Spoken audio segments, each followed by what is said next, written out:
Am ajuns la finalul acestui congres de Ayurveda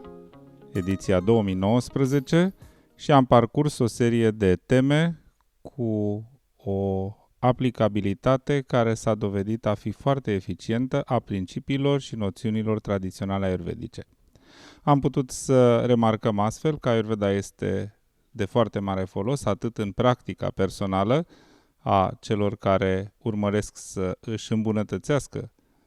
starea lăuntrică și starea de sănătate, cât și, de asemenea, în practica asistată, ce este realizată de către practicieni, cunoscători ai Ayurvedei, pentru cei care sunt în situația de a fi ajutați. Sigur, în contextul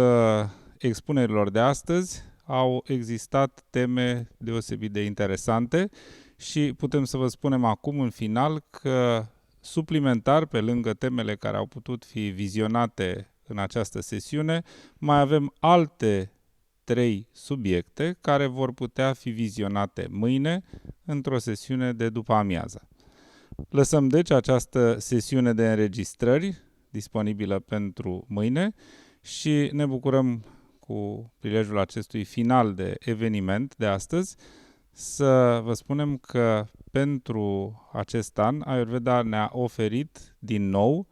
alte prilejuri minunate de a descoperi tainele ei extraordinare. Ați avut ocazia pe parcursul acestor prezentări să cunoașteți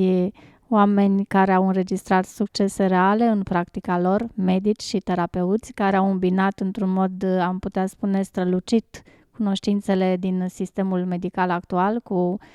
știința Ayurvedei și, după cum vedeți, de fiecare dată ceea ce apare este un beneficiu net al celui care este tratat prin aceste metode, al pacientului. Prin urmare, putem să spunem doar că ceea ce trebuie este să avem mintea și sufletul deschise, pentru că totul în final nu duce la altceva decât la un mai mare bine pentru cei care apelează la aceste mijloace. După cum vedeți, sunt oameni medici foarte buni care s-au specializat mai ales în anumite tipuri de terapii și succesul lor demonstrează faptul că se poate obține mult mai mult decât se obține prin mijloacele, am putea spune noi, simplificate drastic și de multe ori folosite pe bandă în medicina curentă, așa zis alopată. Nu pentru că nu ar fi posibil mai mult, ci pentru că adeseori există reticențe pentru medici în a-și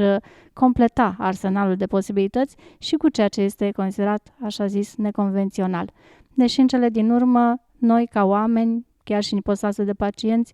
nu ne dorim decât în final să ne vindecăm și să ne fie bine. Prin urmare, o astfel de restricție nu aduce nimănui niciun fel de folos. În cele din urmă, înțelegem că, în realitate, omul este complex și cere o știință și o pricepere din ce în ce mai complexă. Ayurveda este o știință vastă și cu prilejul acestui congres, cei care ați vizionat poate pentru prima dată o astfel de serie de comunicări legate de Ayurveda și sperăm că v-au trezit și curiozitatea,